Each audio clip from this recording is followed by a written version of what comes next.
Hey guys, this is Ombarus and welcome to another episode. And today is a big one because I'm going to show you how I released my game on the Google Play console. And to begin, let's hop into the computer and have a look at how I did it. First of all, I logged into the Google Play console and then I started by creating a new application. And I already showed you guys in the previous episode everything I did to create my Google account and set up my merchant's account and all that.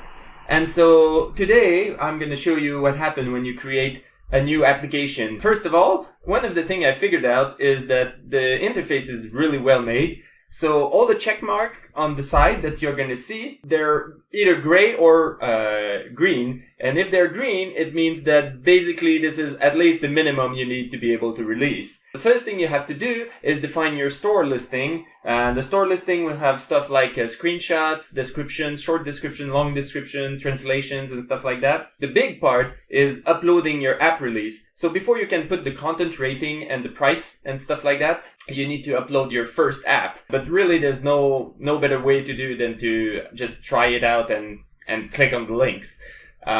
So I did that, and the first thing I had is a bit of issues with the license stuff. Besides having it in Japanese, when I started, I tried to click accept on it. I went through it, I read everything. It's kind of important, you know. Even though most of the time I have to admit I'm not going to read the license. In this case, I thought it was at least important to read it, and even if it's not everything in detail. It gave me a few ideas. When I get an idea, I just go into my to-do and I write it down. When I was ready, I hit accept, and then nothing happened.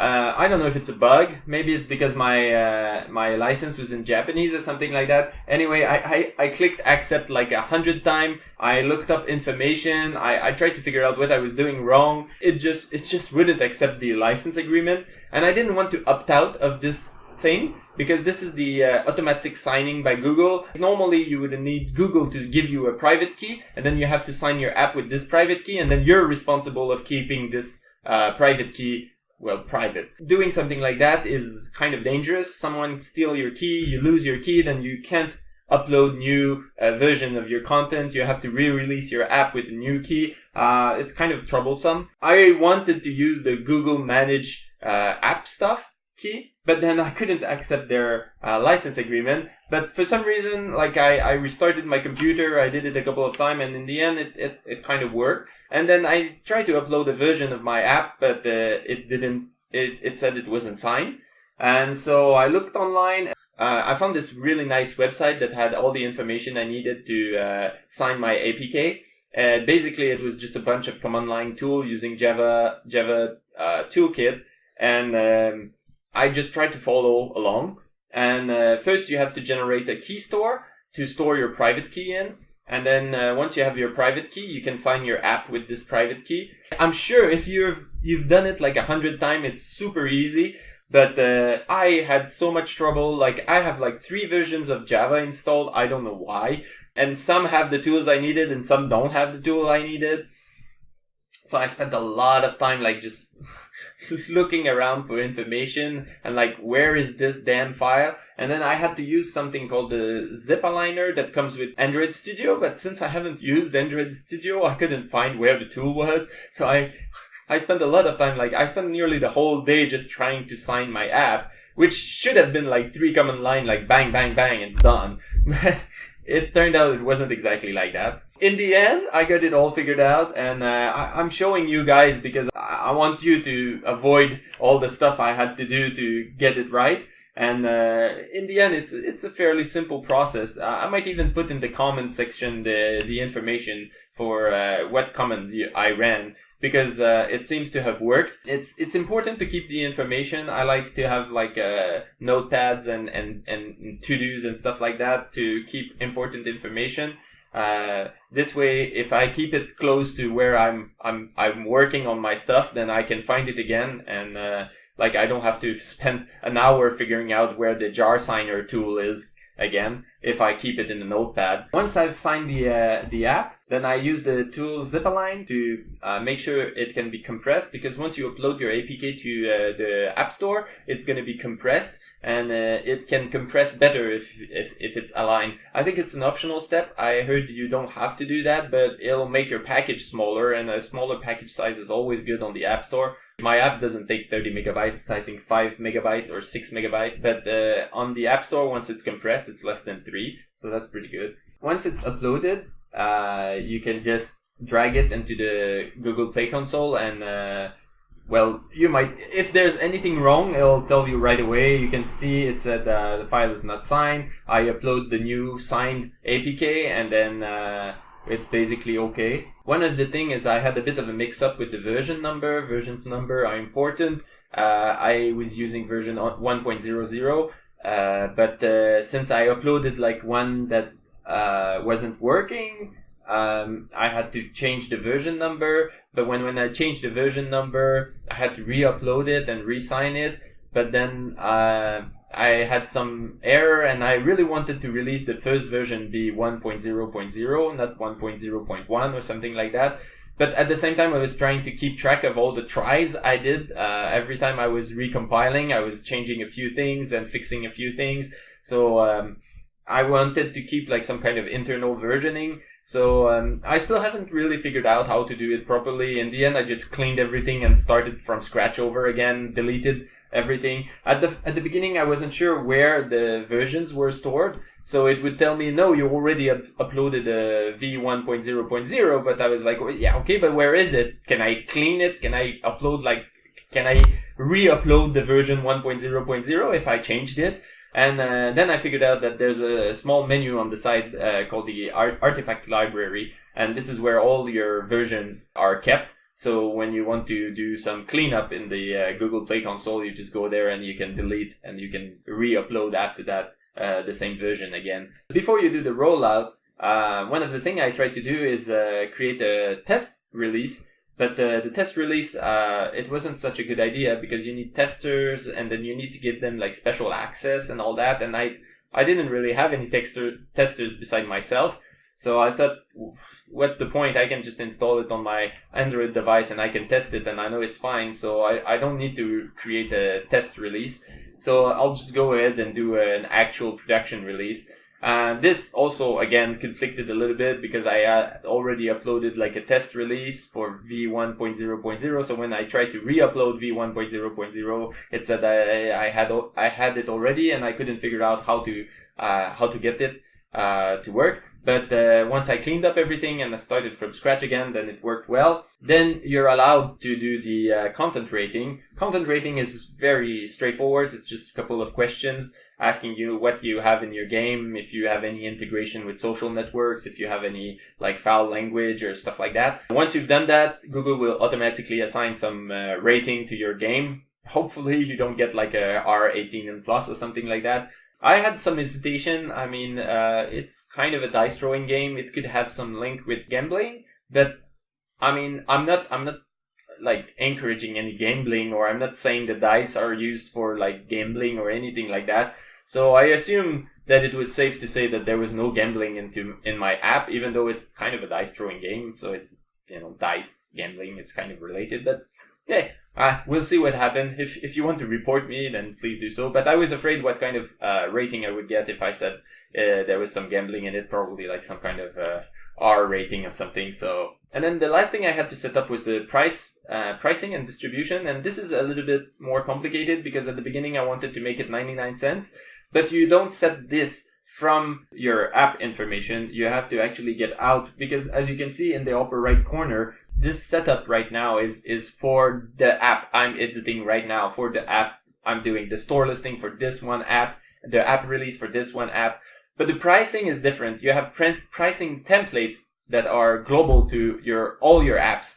And then you can link a pricing template to one of your apps. So when I went into the pricing section and I selected I wanted a paid app, it told me I had no pricing template. So I had to get out of this and go back to the root of the Google Play Console and find the pricing So yeah, it's not exactly obvious. I spent a little bit of time looking around to find where the pricing templates, and it turns out that they're in settings, which is kind of weird because I expected settings to be more like about setting up my merchant's profile or my changing my developer info or my password and stuff like that, not setting up pricing templates. The pricing templates itself is incredibly well made because, for example, I wanted to sell it for 99 cents, but of course, there's different currency in the store. You know, when you're releasing worldwide, the store is going to be in the currency of your local Play Store. I was kind of wondering if I was going to have to edit that manually because, yeah, let's say I had $100 or a $60 app. I want the conversion, like a $60 in Canadian dollar might be like a $40 in US dollar, or 70 in Australian, or it might be 30 euros or something like that, 36 euros and 93 cents or something. But when you're releasing a 99 cents app, you don't want like the conversion rate to be applied, and so in America it's 83 cents and in Japan it's 104 yen or something like that. The idea of having it 99 cents or $1 exactly is that you want some kind of round number, right? And it's amazing because Google already knows that. When you're writing you want 99 cents template, then it'll already register it as around 100 yen in Japan, because people in Japan are used to 100 yen round. And it's still going to be 99 cents in America, even though I wrote the price in Canadian dollar, and normally there should be some conversion. So all this was done automatically by Google, which I found quite amazing. Once you have your template set up, you can go back into your app, you just select paid, and then you select your pricing template, and you're pretty much done. You have to make the app available in the countries you want. I just selected everything. Even when you click available, there's still a couple of countries which are not available by default. I think they have some special requirements that you need to complete. Like, for example, Cuba, I think because no American company is allowed to release anything in Cuba. So China is unavailable because I think there's some extra steps you have to take. I was looking at iOS stuff also, and iOS was mentioning that you need to comply with some regulation in China to be able to upload your apps to China. So maybe it's something similar with Google. It's too bad because China is a big market, but anyway, I'd have to translate my app. And once you've done all that, a couple of checkboxes, take the time to read everything. But once I had all this set up, you can go back into your release. Basically, once all the things on the side is green, you basically have the bare minimum to be able to release. Everyone on the internet says it's important to make sure that you have more than the bare minimum, because the bare minimum makes your app look unprofessional. So make sure to have as many screenshots as possible, as many a good description of all the features you have, all the ratings and all the stuff. Especially if you have a paid app, people expect a little bit of quality. So I spent the extra time making sure I had screenshots in different languages and different formats. I had a little bit of trouble to figure out how I was going to take screenshots for devices I don't own. But it turns out that you can set up on Chrome. You can, I've already talked about the device mode in the developer tools. But it turns out that you can also easily set up new device layout, and then you can just take screenshots of this. It works pretty well, and screenshots they're not required to have the frame of the phone around it or anything like that. So it's fine if it's taken from a web browser, as long as you're fairly confident that it represents what will be in the final product. And then once I had all this, I was basically ready. Once I had everything figured out, I cleaned up everything, kind of started from scratch. Well, not scratch. I kept the information that I had already, but I cleaned up the release and the stuff like that. I clicked on the start rollout to production, and then basically nothing happened. It just says, yeah, okay, your app is out. But, it's not already on the store, of course, obviously. There's still some reviews needed by Google and stuff like that. It took a couple of hours. But after a couple of hours, I could look it up in the Google Play Store, and I had everything I needed. My store description was there and everything. It's kind of cool when you've released your app, you can see the menu for the Google Play Console changes a little bit. Now you have the release management option. and there's statistics, and you can still update like your store listing and stuff like that, which is pretty cool. I had seen some people use like bullet points in their description in the Google Play. And so I had tried to put some HTML, but it just strips out the HTML, so that doesn't work. So I had to find another way to do it, and it was looking ugly, so I edited that. And of course, as soon as it was available on the Play Store, I downloaded the app, I installed it, and then I realized there was a bunch of bugs that wasn't there before. So I had to go back and fix those bugs quickly and then release the 1.0.1 version. I thought as a single game developer, I'd be able to like make a perfect app, and I would be free of these kind of things that always happen when you're in a big studio. I've never remember a release going smoothly when I was working for a game company. There's always issues, last minute issues, and crazy stuff that happens when you're just clicking the release button. For some reason, that release button always creates issues. I don't know why, but it's always like that. And I thought I would be free of that, but apparently I wasn't. When I released right away, I found a couple of issues and I quickly fixed them, and I re-released a new version like within the like half an hour of actually releasing my game.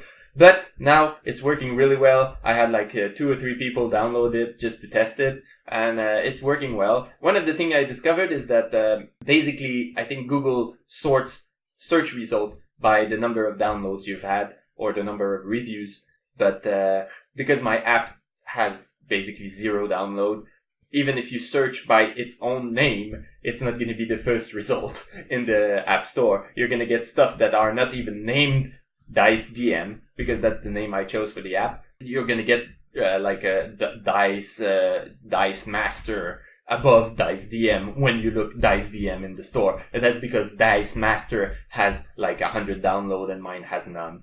So the next step is probably going to see if I can try to get some downloads for this. That's pretty much it. I was so happy that I finally released my game that I wanted to share that with you guys. I hope you're excited, and I hope it's going to help you if you ever want to release your own game on the Google Play Store. What I'm talking about is what I did last week, and this week I spent the whole week trying to figure out how I could release on iOS, and I'm going to be talking about that next week. Because it's not done yet. I'm still struggling with that because I don't have a Mac, and I don't have any iPhone, and I don't have any iPad, and Apple does not like you working without their stuff. So that's gonna be for another episode. For now, if you like what you saw, subscribe. If you want to try to release your own game, just leave a comment and tell me about it. I'll gladly try to download it and see if it works on my phone. Let's share the love, and see you in my next episode. Bye, guys.